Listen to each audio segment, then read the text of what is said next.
SP Adeel Akbar की अचानक और मुबैना खुदकुशी ने कई सवालात को जन्म दिया है। उनकी पुरस्कार मौत की तफ्तीश जारी है और अब पिम्स में होने वाले पोस्टमार्टम की इब्तदाई रिपोर्ट के मुताबिक गोली अदील अकबर की पेशानी पर सामने से लगी और खोपड़ी के अकब से बाहर निकल गई। दिमाग का शदीद मुतासर होना मौत की वजह बताई जा रही है। तहकीकात के लिए डीजी सेफ सिटी की सरबराही में आला सतही 3 रुकनी कमेटी बना दी गई है। तफ्तीश का आगाज ड्राइवर से हो गया है। एसपी अदील अकबर की टीम के ऑपरेटर को हिरासत में लिया गया है, जबकि तमाम सेफ सिटी की फुटेजेस हासिल कर ली गई हैं। अब एसपी अदील अकबर की अचानक पुरस्कार मौत पर बहुत से सवालात उठ रहे हैं, लेकिन माजी देखें तो चाहे एसपी अदील अकबर हों या फिर मुबैना तौर पर खुदकुशी करने वाले दीगर पुलिस अफसरान हों, उनकी मौत की एक वजह मुश्तरक है और वो अपने जहनी दबाव का होना। एक अफसर जो सख्त तालीम का दबाव बर्दाश्त कर लेता है, लेकिन सवाल यह कि फील्ड में आते ही जहनी आसाब इतने कमज़ोर क्यों पड़ जाते हैं कि वो दिल बर्दाश्ता होकर खुदकुशी जैसा इंतहाई कदम उठाने से भी गुरेज नहीं करते। जैसे कि high profile bureaucrat Khurram Humayun की अचानक मौत का वाक़या पेश आया।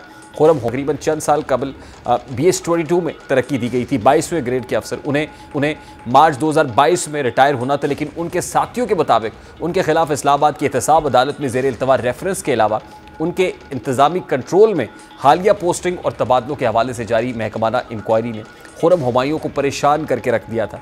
फिर DC गुजरावाला सुहेल टीपू की खुदकुशी का वाक़या अप्रैल 2018 में पेश आया था और उस वक्त उनकी खुदकुशी ने पूरे मुल्क में हलचल मचा दी थी।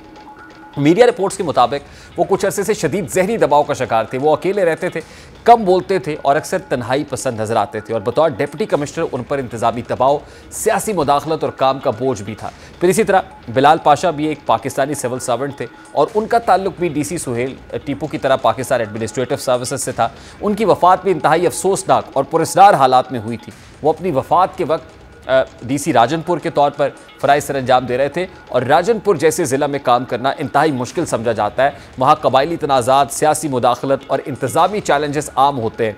इसी वजह से कहा जाता है कि उन पर बहुत ज़्यादा काम का दबाव था। फिर जहाज़ेब खान काकड़ एक पुलिस ऑफिसर थे, वो SSP senior superintendent of police के तौर पर जाने जाते थे। जहाज़ेब खान काकड़ की मौत 2021 में खुदकुशी की वजह से हुई थी।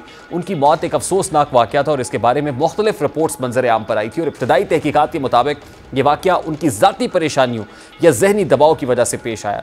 जहाज़ेब खान काकड़ की मौत एक अफसोसनाक वाक़या था और इस मौत के वाक़े ने पाकिस्तान के पुलिस फोर्स में जहनी सेहत और खुदकुशी के मसाइल पर एक नई बहस को जन्म दिया था। इसी तरह अबरार हुसैन नेकोकारा की खुदकुशी 2021 के आखिर में हुई।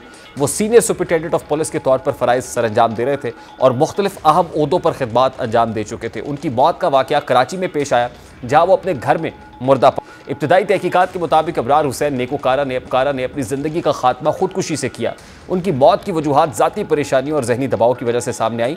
अब इन पुलिस अफसरान की खुदकुशी के वाक़यात से ये साबित होता है कि पुलिस फोर्स में काम करने वाले इन अफसरान को संगीन जहनी दबाव, काम के बढ़ते हुए बोझ और अक्सर ख़तरनाक हालात का सामना रहता है, जो कई मरतबा अफसरदगी या जहनी सेहत के मसाइल को जन्म देता है।